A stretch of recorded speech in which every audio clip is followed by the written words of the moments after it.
ስለማላስብ ቢኖርም ቅድም ጴጥሮስ እንዳለው ሙሉ በሙሉ በሞኖፖሊ ስለተያዘ በተለይ የተቃዋሚ ኃይሎች ፓርቲ የሚሆኑ ሌሎች ድምጾች ሀሳባቸውን እንዲያቀርቡ እድሉ ስላልተገኘ ወይም እድሉ ስለማይሰጣቸው ሜንስትሪም ሚዲያ ቢኖርም ያን ያህል የኛ ትኩረት አይሆንም። ስለዚህ ማህበራዊ ሚዲያ እና ሃይብሪድ ሚዲያ ላይ ነው የኛ አስተዋጽኦ ወይም ትኩረት ሊሆን የሚችለው። ከዓላማ አንጻር መረጃ መስጠትና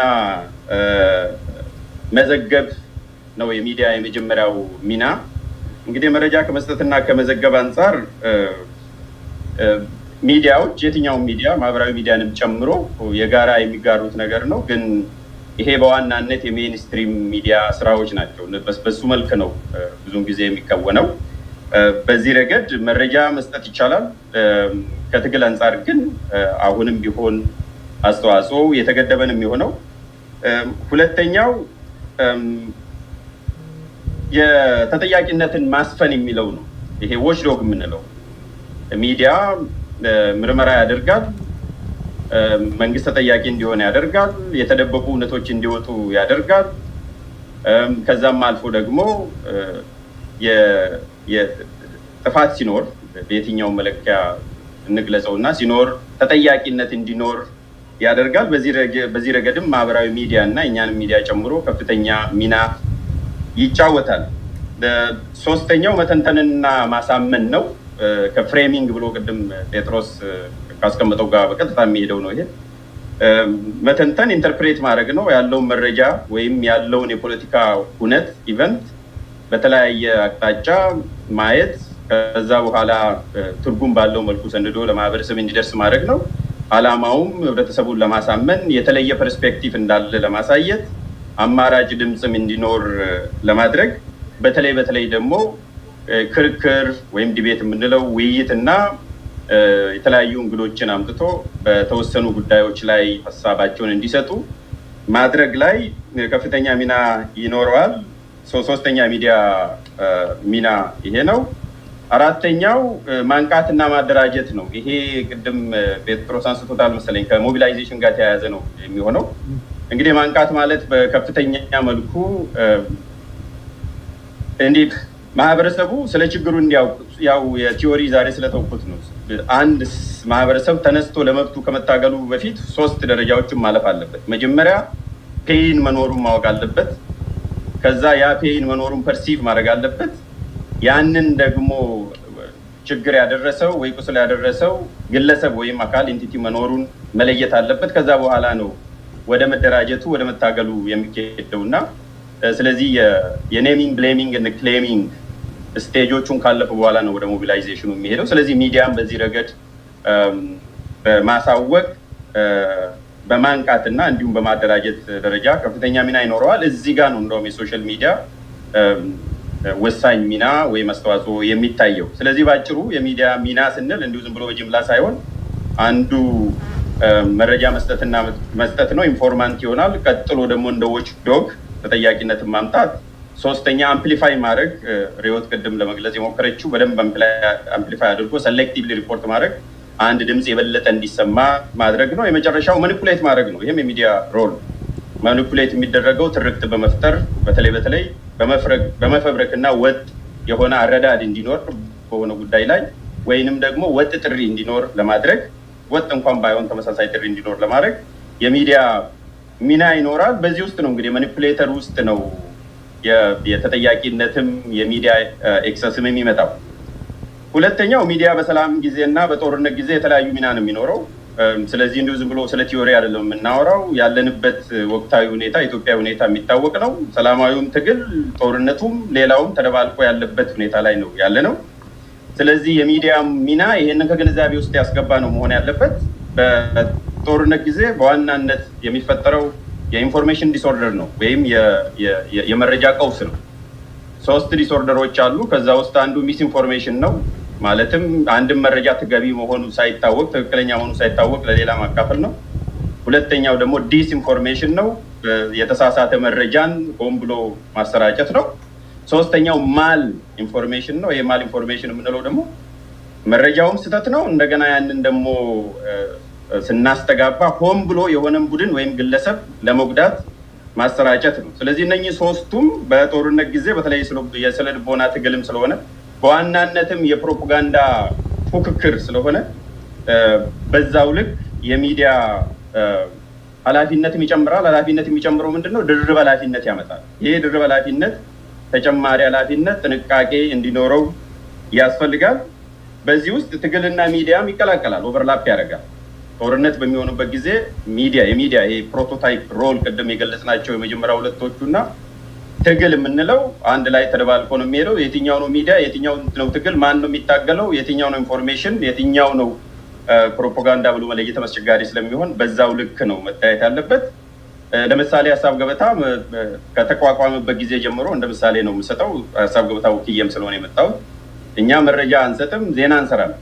የማይሰራበት አንዱና ትልቁ ምክንያትም አሁን ኢትዮጵያ ባለችበት ሁኔታ ላይ ተገቢ የሆነ ትክክለኛ የሆነ መረጃ አንፊልተርድ የሆነ መረጃ የማግኘት እድሉ ጠባብ ነው። ብታገኝም የመሳሳት እድሉ በዛው ልክ ስለሆነ መረጃ የማንሰጠው ወይም ደግሞ ኒውስ የማንሰራው በዛም ምክንያት ነው። ከዚሁ ከግንዛቤ ውስጥ ይገባል።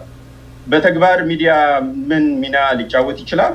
አሁን ቅድም ካስቀመጥኳቸው ፍሬምወርክ አንጻር አንደኛው መረጃ ከማቀበል አንጻር በቀላል ዋጋና በፍጥነት ያልተዛባ መረጃ ለህዝብ ማድረስ ይቻላል። አሁንም ቢሆን በዚህ ረገድ መተባበርም ይቻላል፣ አብሮ መስራትም ይቻላል።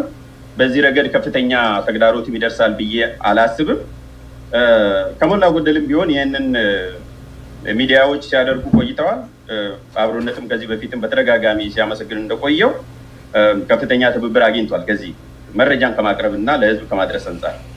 ሁለተኛው ተጠያቂነትን ከማስፈን አንጻር የዎችዶግ ያልኩት ምንድን ነው መሆን ያለበት የሚለው በከፊልም ቢሆን እንቅስቃሴዎች አሉ። በዋናነት መንግስት የሚሰራቸውን ስህተቶች፣ ህጸጾች፣ የተሳሳቱ መረጃዎችን እንዲሁም ደግሞ ግንበባዎችን ትርክትንም ጨምሮ የማጋለጥ ጉዳይ አለ። ሁለተኛው መርማሪ ጋዜጠኝነት ይጠይቃል። ይሄኛው ተጠያቂነትን ማስፈን አሁን ባለው በኢትዮጵያ ነባራዊ ሁኔታ በጣም የተገደበ ነው። በተለይ የሰብአዊ መብትን እንዲጠበቅ ድምፅ ያላገኙ ድምፅ እንዲያገኙ፣ የታፈኑ ድምፆች እንዲወጡ ለማድረግ የግድ የምርመራ ጋዜጠኝነት ያስፈልጋል። የምርመራ ጋዜጠኝነት ደግሞ ከፖለቲካ ወገንተኝነት የጸዳ መሆን እንደ ቅድመ ሁኔታ ይጠይቃል። በዋናነትም እየተፈተነን ያለነው ጉዳይ በዚህ ላይ ነው። ስለዚህ ከተጠያቂነት አንጻርም ከሞላ ጎደል መስራት ይቻላል ብዬ አስባለሁ። ሶስተኛው ከመተንተንና ከማሳመን አንጻር ይሄም በከፊል ይቻላል፣ ሲሰራም ቆይቷል። ለተለያዩ አካላት ለምሳሌ በፖለቲካ ኃይሎች እድል መስጠት፣ እድል ሰጥቶ እንዲሰሙ። ሁለት ደቂቃ ያለ ሀሳብን ለማጠቃለል አንድ ደቂቃ የቴክኒኩም አለ የግድሙ አትርሳ። ሶስተኛው ከመተንተንና ከማሳመን አንጻር እድሉ አለ ብዬ ነው የማስበው። ይሄም የሚገለጸው አንደኛ ለተለያዩ አካላት ሀሳባቸውን እንዲገልጹ፣ ቅድም መረጃ ብቻ ልኮ መቅረጽ ሳይሆን ሀሳባቸውን እንዲገልጹ፣ እንዲያሳምኑ፣ ህዝብንም ከመቀስቀስ አንጻርም እንዲጠቀሙበት ማድረግ ይቻላል። ማህበረሰቡን ከማንቃት አንጻርም ወሳኝ ሚና አለው። ያ ላይ ብዙ እየተሰራ አይደለም ብዬ ነው የማስበው። እሱ ላይም አጠናክሮ መስራት ይቻላል። የመጨረሻው እና ትልቁ ምናልባትም ትልቅ ቻሌንጅም የሚገጥመን ትርክትን ከመፍጠር አንጻር ነው። ከዚህ አንጻር አማራጭ ትርክት ከመፍጠር አንጻር አሁንም በከፊል ይቻላል ብዬ አስባለሁ። ጴጥሮስ ቅድም የገለጸውን እጋራለሁ። ምክንያቱም አማራጭ ትርክቶችን ከመፍጠር ረገድ ቀጥተኛ ሚና ይኖረዋል። ይሄም ዜጎች አማራጭ መረጃ እንዲኖራቸው ማድረግም ስለሚያስችል ይሄ አማራጭ ብቻ ሳይሆን ግዴታም ስለሆነ ያንን ማድረግ ይቻላል። በሌላ መልኩ ግን ወጥ ትርክትን ከመፍጠር አንጻር አስቸጋሪ ነው ብዬ ነው የማስበው። ይህንን በደንብ እንድትሰሙኝ እፈልጋለሁ። በአንድ ደቂቃ ነው አጠቃልላለሁ። አንደኛ ወጥ ትርክት ከመፈብረክ እና ከማሰራጨት አንጻር ሶስት ዋና ዋና ተግዳሮቶች ይጠብቃሉ ብዬ አስባለሁ። የመጀመሪያው እያንዳንዱ ሚዲያ የራሱ የተቋቋመለት ዓላማና ሎጂክ ኦፍ አክሽን አለው። እሱን ከግንዛቤ ውስጥ ማስገባት ያስፈልጋል። ሚዲያዎች ከትብብር በፊት ራሳቸው የተቋቋሙበት ጉዳይ ስለሚኖር ይሄ ያንን እንዴት ሃርሞናይዝ ማድረግ ይቻላል የሚለው አንዱ አስቸጋሪ ጉዳይ ነው። ሁለተኛው ለችግሮች ተመሳሳይ ብያኔ መስጠት አስቸጋሪ ስለሚሆን፣ ምክንያቱም አሁን ባለው በሶሻል ሚዲያ ዘመን በጣም ዲሰንትራላይዝድ የሆነ ነው። ቁጥጥር ሊኖር በመጠኑ ነው ቁጥጥር ማሳረፍ የሚቻለው። በጣም አስቸጋሪ ነው የሚሆነው። በዚህ ረገድ ደግሞ ወጥ የሆነ አረዳድ ለመያዝ ቀድሞ አቋም መያዝን ይጠይቃል። ቀድሞ አቋም መያዝ ማለት ሰርክል ኦፍ ኦልሬዲ ኮንቪንስድ የሚሉት ምንም ይሁን ምን ችግር ፈጣሪው አንድ ቡድን ነው፣ ቪክቲም ደግሞ ሰለባው ሌላ ነው የሚለውን ሎጂክ ይዘህ ነው የምትንቀሳቀሰው። እንደዛ ለማድረግ ደግሞ ሁልጊዜም አስቻይም ስለማይሆን ሁለተኛው እሱ ነው። የመጨረሻው ችግሮች ላይ ተመሳሳይ ግንዛቤ ቢኖረን እንኳን ቢቻል እንኳን ወጥ ስትራቴጂ ከአንድ ቋት ለማከፋፈል አስቸጋሪ ነው የሚሆነው። ስለዚህ ምን ይሁን? መጨረሻ አንደኛው አማራጭ መጠነኛ ጉዳዮች ላይ መተባበር፣ አንደኛው መጠነኛ የሆኑ ጉዳዮች ላይ መተባበር። ሁለተኛው አማራጭ ከተመረጡ ሚዲያዎች ጋር በልዩ ሁኔታ መስራት። ይህንን ከትግሉ አንጻር ከአብሮነትም አንጻር ነው እየተናገርኩ ያለው። ሶስተኛው የትግል ሚዲያ በግልጽ ማቋቋም ወይንም ካሉት ጋር በጋራ ሆኖ መርጃ አድርጎ መስራት ነው። ስለዚህ እነኚህ ሶስት አማራጭ ነው ያሉት ከትርክ አንጻር። በሌሎች ሶስቱ የሚዲያ ሚና ላይ በሙሉ የሚሆን በከፊል መተባበር ይቻላል። ግን መጨረሻ ላይ ወጥ ትርክትን ከመፈብረክና ከማከፋፈል አንጻር ተግዳሮቶች ስላሉ እነኚህ ሶስት አማራጮች ግን የሚታዩኝ ያንን ከግንዛቤ እንድናስገባ ነው። በጣም አመሰግናለሁ ለተሰጠኝ ዕድል። በጣም እናመሰግናለን ሞገስ ተሾመ ከሀሳብ ሚዲያ ወይም ቡኬት ኦፍ አይዲያስ። ቀጣዩ ተናጋሪያችን አሸናፊ ኦርቢት ሚዲያ ነው የሚሆነው። 13 ደቂቃ አለህ አሸናፊ።